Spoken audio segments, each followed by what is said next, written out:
คนหาที่เงินพักต้นดวงสุสาจากไปลาลับจึงหวนกลับมาหาตาโคเจ้า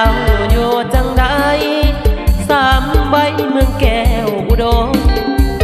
ผู้สาวหน้าปูนแหวกลมอย่าดื่มเด้อคำสัญญาอดีตฝังใจเข้าได้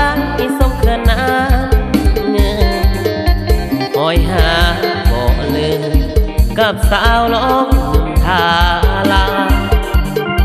ทาลาทินแก้วถ้าสั้นสาวสวยโซภาอย่าลืมวาจาผ่านมาเขาเคยห่วงงาน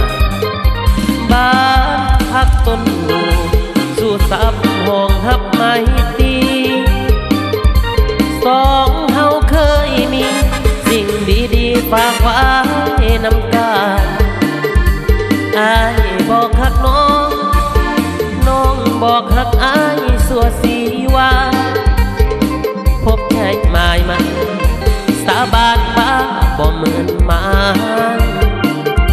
ต้นดูสู่สายังคอยหักวันสีว่าอายจึงหวนมาทวงสัญญาสองเฮาเดินหน้าพอกันอีกแล้วงานพบปะสองเฮาเฝ้าหวังพบกันอีกครั้งสันสร้างตื่นเติมหาเฮา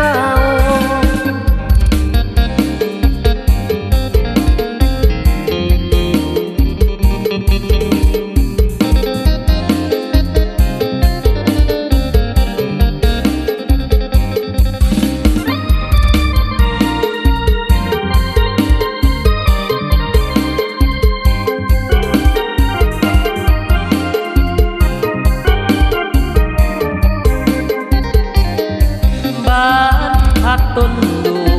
สู่ซับห้องฮับไม่ตีสองเฮาเคยมีสิ่งดีๆฝากไว้นำกันอายบอกคักน้องน้องบอกคักอายสัวสีวันมอบใจหมายมันสาบานว่าบ่เหมือนมาต้นดูสู่สายังคอยหับควันสีว่าอายจึงหวนมาทวงสัญญาสองเฮาเดินหน้าพอกันอีกแล้วงานพบปะสองเฮาเฝ้าหวังพบกันอีกครั้งสันสร้างตื่